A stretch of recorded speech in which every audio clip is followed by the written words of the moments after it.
Chosen ones, heaven has spoken. You've done enough. Now let me take over. The rain didn't just fall that night. It hissed, as if the world was trying to drown its own secrets. Each drop struck the cobblestones with a venomous rhythm, echoing down the narrow alley like the steady ticking of some unseen clock. Amara's knees pressed into the cold, muddy ground as she clutched the child against her chest. The boy's small body trembled beneath the soaked blanket she had thrown over him, his breath shallow and fast, the smell of smoke clinging to his skin. Her own arms shook, not from the icy downpour or the aching muscles that screamed from the rescue, but from the unbearable truth that weighed in her chest. She had saved him, and only him. The others inside had been swallowed by the fire before she could reach them. Their screams still clawed at the edges of her mind. Her pulse pounded in her ears, drowning out the world, until it came. A voice, neither male nor female, yet resonating in every bone of her body. It was soft as a whisper between lovers, but carried a weight that pressed on her like the deep rumble before a storm. Chosen one, you've done enough. Now, let me take over. The words seemed to seep into her skin, warm yet terrifying. The wind, moments ago a howling predator, fell silent. The rain froze in mid-air, droplets suspended as though the night itself had been paused by an unseen hand. The flicker of fire from the house no longer crackled. Even the smoke hung motionless. Amara's breath caught. She tightened her hold on the boy, unsure whether she was standing in the presence of salvation or something far more dangerous. And then, in that suspended moment, she realized the world wasn't silent. It was listening. By morning, Amara discovered she was not alone. The night's chaos had left her drained, her mind still echoing with that impossible voice. She hadn't even begun to make sense of it when the first knock came, then another. By the time she opened her door, 7 strangers stood on her rain-slicked porch. They were nothing alike. An elderly woman in a crimson shawl, her eyes bright as candle flames. A tall man with weathered hands that looked like they'd built 1,000 ships. A teenager with headphones still around his neck and a haunted look in his gaze. A woman dressed in desert robes. A man in a crisp suit with dirt under his fingernails. A soldier with a limp. And a boy no older than 10, clutching a wooden carving. But they all had it. The same faint, shimmering mark on their right wrist. A shape that seemed to shift depending on the angle of the light. Amara's breath caught when she saw it, because the same mark had appeared on her own skin overnight, glowing faintly beneath the veins, as if her body carried a hidden ember. They came from every corner of the world, speaking different languages but sharing the same story. Moments where death had reached for them but never claimed them. Miracles they couldn't explain, and, most haunting of all, the same voice in the storm. No one dared say the word prophecy, but it hung in the air between them like the scent of approaching rain. And then, as they stood in uneasy silence, the marks on their wrists pulsed once. Not painfully, but with a strange warmth, like a heartbeat that wasn't their own. Every phone in the room buzzed at the exact same second. On each screen, the same message appeared. Meet at the old sanctuary by midnight. No sender, no location pin, just words that felt older than the devices they were written on. Amara's chest tightened. She had never heard of any sanctuary, but she had the feeling it was about to find them. The sanctuary was abandoned, or so it seemed. Its once proud stone walls loomed against the midnight sky, their stained glass windows cracked, their colors dulled by decades of neglect. The heavy wooden doors groaned as Amara pushed them open, releasing a stale breath of air that smelled of dust, candle wax, and something faintly metallic. Inside, the darkness was thick, the kind that seemed to cling to skin.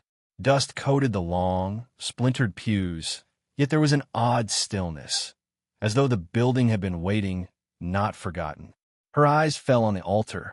Despite the decay surrounding it, the marble surface glowed faintly, as if lit from within. A soft hum resonated in the air, almost too low to hear, but enough to vibrate in her bones. One by one, the others stepped forward, and with each step, the glow intensified until it spilled across the sanctuary floor like liquid silver. Then the impossible happened. The light surged upward, peeling away the ceiling until above them stretched a vast, star-filled sky. The constellations shimmered, impossibly close, each star burning with a strange, living energy. Amara felt her breath stolen from her chest, not by fear, but by the weight of something greater than she could comprehend. From the center of the light, a figure emerged, cloaked in shifting radiance. Its form seemed fluid, not bound by the rules of flesh or shadow. Its face was indistinct, yet every one of them felt its gaze. It spoke without moving its lips, the words echoing directly inside their minds. You have carried the weight of the fight. Now I carry you. The ground trembled, not violently, but with a deep, ancient resonance, as if the earth itself was acknowledging the moment. Above them, the stars began to shift, drawing lines of light between them until a map took form in the air. 7 glowing points flared on the map, each pulsed in perfect rhythm with the marks on their wrists. 1 point for each of them. Amara didn't know where her point was yet, but she knew, with a bone-deep certainty, that whatever awaited them at those places was the reason they had been chosen and that the fight was far from over.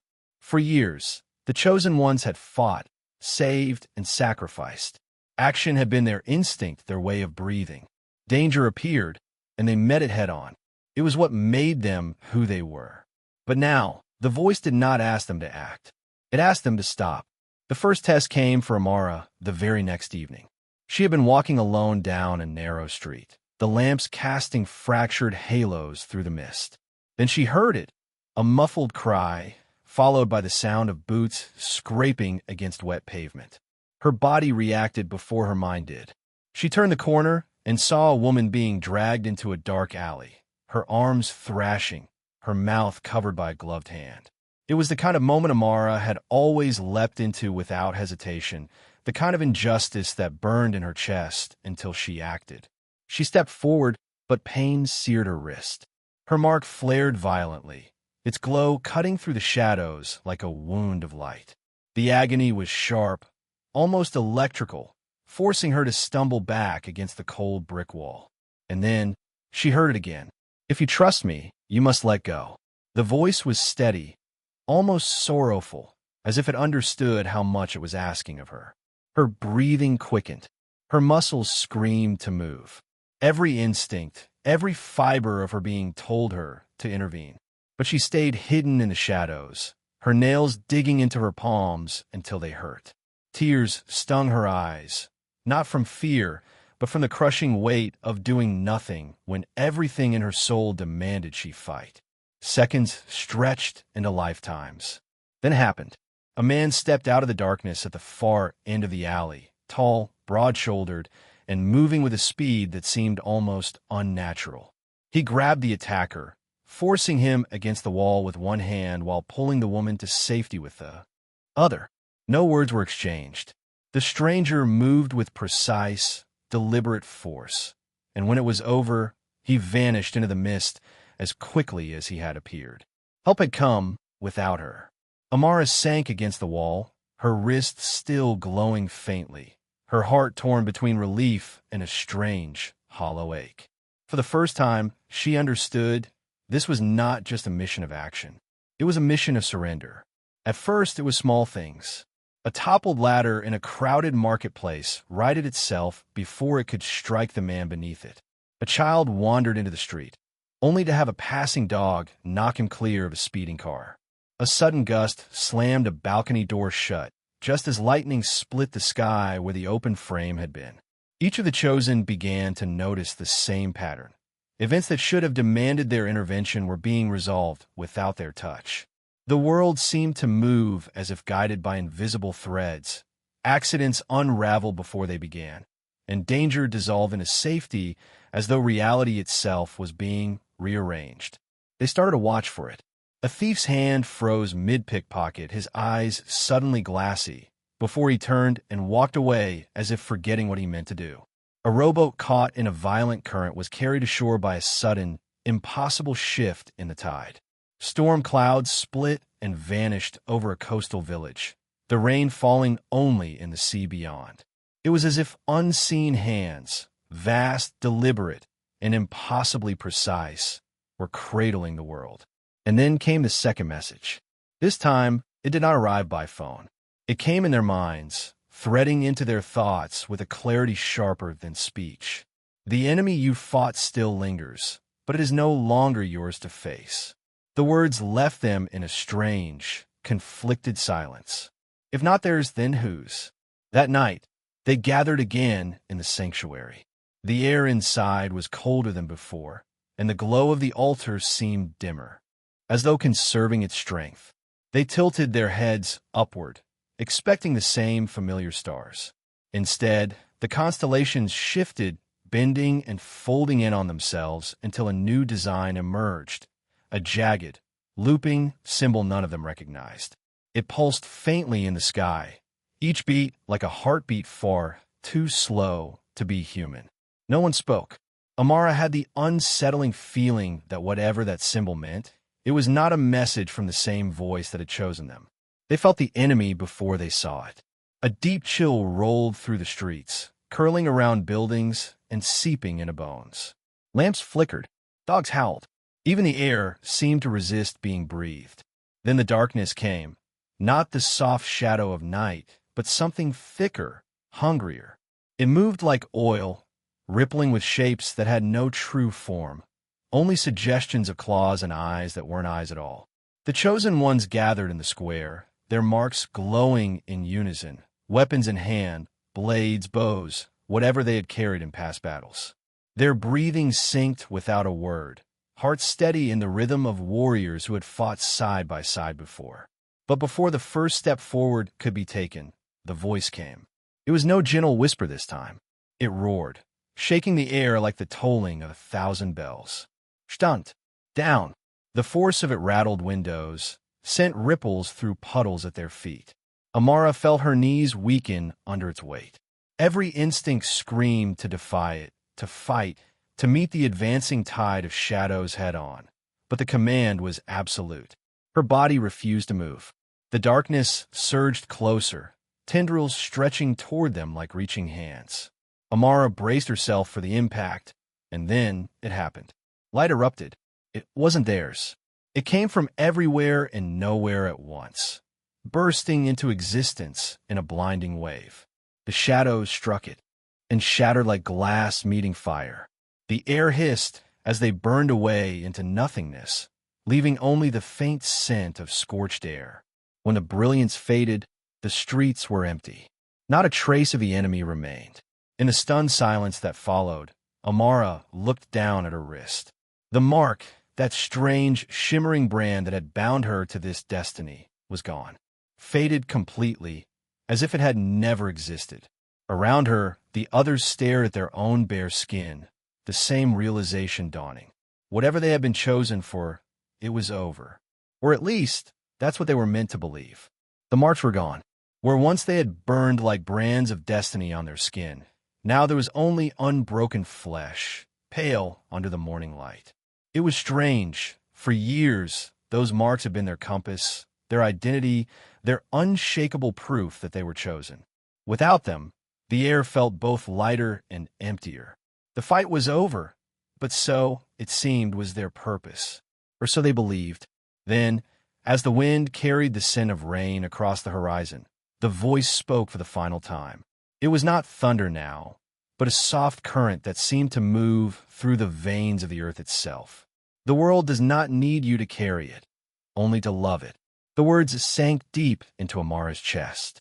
She realized she had been holding her breath for years, waiting for the next battle, the next sign, the next order. Now, for the first time, she exhaled fully, and in that breath was something she had not felt since she was a child. Peace. The chosen ones stood together a moment longer, exchanging looks that spoke of every trial they had endured side by side. There were no promises to meet again, no plans to keep fighting. They had been soldiers, guardians, saviors, but now they were simply people. People who had finally learned the hardest truth, that sometimes the greatest act of faith is not to stand and fight, but to step aside and let the world heal itself. One by one, they walked away, not into the glory of battlefields, but into the quiet, unremarkable paths of ordinary life, where love, not war, would be their new calling. And though they would never again bear the marks, a different kind of light stayed with them, unseen but enduring. Weeks passed.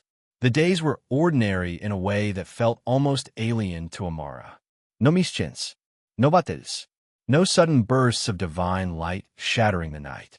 She tried to let herself believe it was over. She planted herbs on her windowsill, learned the names of her neighbors' children, even laughed at small things again. But the quiet had an edge to it, the kind of stillness that feels like the pause before a predator strikes. It happened on a rainless night. She woke at 3:17 a.m., her chest tight, her ears filled with the unnatural drum of her own heartbeat. Each thud felt too loud, too deliberate, as if it didn't belong entirely to her. She sat up. The world outside her window was wrong. No wind stirred the leaves. No insects sang in the grass. No hum from distant street lamps or power lines. The silence was so total it felt alive, pressing in on her like a weight. Then, without warning, a voice bloomed inside her mind, soft but sharp enough to cut through the stillness. The work is not over. This is the second wave. The words wrapped around her like cold fingers, and she knew with the same unshakable certainty she had once known the first calling. Something was coming. Something bigger. Her gaze drifted to the dark window, and that's when she froze. Her reflection stared back, but it wasn't hers. The face was hers, yes, the same shape, the same curve of jaw, but the eyes, they were wrong. Glowing faintly gold, they pulsed as though lit from within.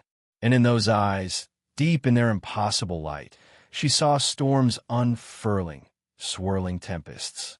Over cities she had never walked, lightning splitting skies she had never known. Her breath caught. The vision was not a memory, nor a dream. It was a warning, and somewhere in the dark, the silence began to pulse, as if listening. Amara didn't waste time. As soon as the vision faded, she began reaching out to the others, calling, sending messages, knocking on doors. The chosen ones had once been bound together like threads in the same tapestry. Now, those threads were frayed. Only 4 answered her summons. 2 had simply vanished. No one had seen them in weeks. Their homes were locked, their belongings untouched, as if they had stepped out for air and never returned. 1, Jonah, picked up her call but refused to meet. His voice was sharp with finality. "We were freed, Amara. We earned our peace. I'm not going back into that."